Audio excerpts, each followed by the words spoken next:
Hi guys, this is lesson 92. It's called Areas of Rectangles with Variable Dimensions and Products of Binomials. So start with a little review. To find the area of a rectangle, we do length times width. So let's say that we have a square closet that's 3 feet 6 inches by 3 feet 6 inches, and we want to cover it with 1 foot square tiles.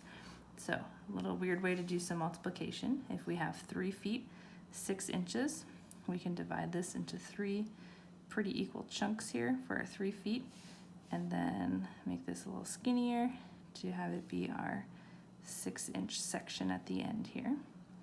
And then our other side, we also have 3 feet 6 inches. So let me make my tiny little 6 inches first, and then our 3 feet. So let's figure out how many tiles we have. So if we look at the big tiles, those are 1 foot squared tiles, right?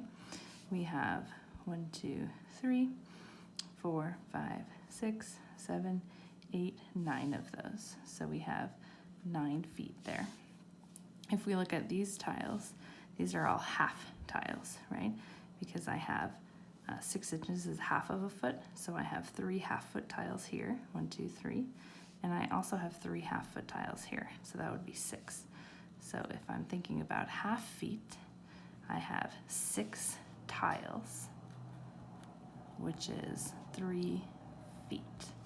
And let me change this to do the same. I have 9 tiles of the full ones, which is 9 feet squared, right? And then this one's a little trickier because it's a half of a half. So half of half, remember of means multiply, so half times half is 1/4. So this little thing in the bottom here is 1/4 of a foot squared. And I have 1 tile like that, which is 1/4 of a foot. So if I added these together, my total area here would be 12¼ feet squared, which if you think about a much faster way to do that, 3 feet 6 inches is 3½, and I'm multiplying by 3 feet 6 inches. 5 times 5 is 25, 15 plus 2 is 17, placeholder, 3 times 5 is 15, and 9 plus 1 is 10.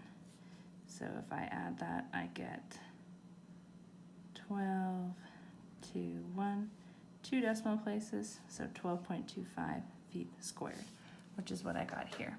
But this area model is going to help us when we are doing products of binomials in just a second. All right, so if we stay on that same rectangular area, let's say I have a rectangle, and this side is x plus 3, and this side is x plus 2. Remember, these are binomials because they have 2 terms. And so if I wanted to find the area of this rectangle, I would take my length, which is x plus 3, and I would multiply by my width, which is x plus 2. All right? And so when this is called multiplying binomials, or the product of binomials. Remember, product means multiply. So to show you why this works, we're going to split this into 2 sections. This is going to be my x, and this is going to be my 3. And then here, I'm going to have my x and my 2. So let me rewrite those so that you can see them. I have x, and I'm adding 3. And here I have x, and I'm adding 2. So if I'm multiplying, x times x is x squared. X times 3 is 3x. 2 times x is 2x. And 2 times 3 is 6. Now all we have to do is combine like terms. So I have x squared plus 3x plus 2x plus 6. Here's my first variable, x squared. I don't have any other x squareds. But now I have a 3x and a 2x. Well, if I have 3 x's and I add 2 more, I have 5 x's, right? My x squared has to come along for the ride, and my 6 has to come along for the ride. So my final answer for the area of this rectangle would be x squared plus 5x plus 6 units squared. Now, is it really weird to have x's for our area? Yeah, but that's okay. All right, So let's say we are going to do, we'll do it the standard way of multiplying two binomials. You might hear this. It's often called FOIL. FOIL stands for first, outside, inside, and then last. So here's our first term, and we're going to multiply it by our first term, right? That's where the f comes from. So x times x gets me x squared. My outside means I take my first term and I multiply it by the outside number. X times, this is a positive 2, is 2x. I'm going to do my inside. I do my inside 3 multiplied by my inside first term. So 3 times x is 3x. And then my last is this last number times the last number. 3 times 2 is 6. So again, if I combine like terms, I'm going to combine the 2x and the 3x. And my final answer here is again going to be x squared plus 5x plus 6. So this is called the product of binomials. Some people refer to it as foiling, but it is very important, especially as you move on further into algebra and factoring. This does not go away. So I'm going to do a bunch more examples for you. I would highly recommend that you pause the video and try them on your own to see if you are on the right track, and then check your answers with the work that I do.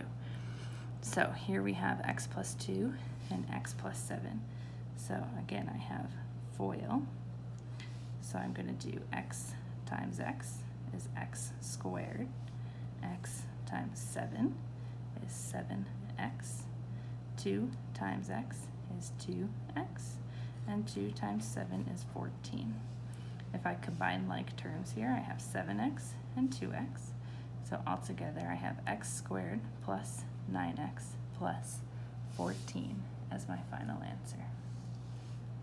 All right, how about x plus 5 times x plus 2. All right, so again, I'm going to FOIL.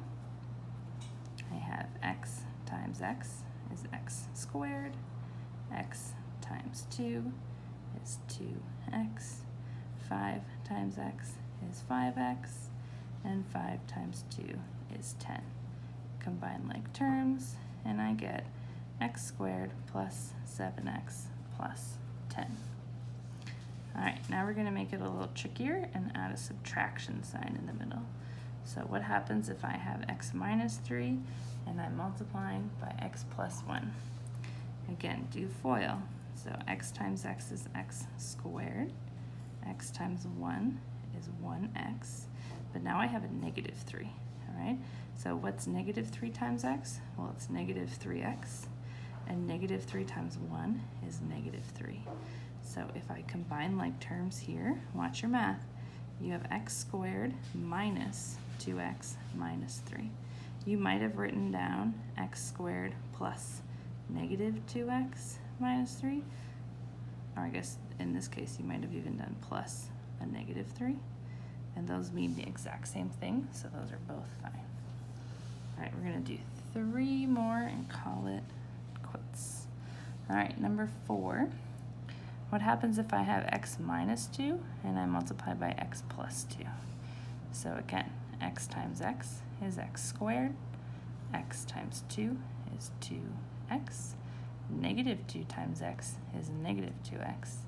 And negative 2 times 2 is negative 4. Combine like terms. This time I have plus 2x minus 2x. Those actually cancel. So all I'm left with here is x squared minus 4. All right, how about x minus 4 times x plus 3. X times x is x squared. X times 3 is 3x. Negative 4 times x is negative 4x. And negative 4 times 3 is negative 12. Combine like terms. I get x squared. 3x minus 4x is negative x minus 12.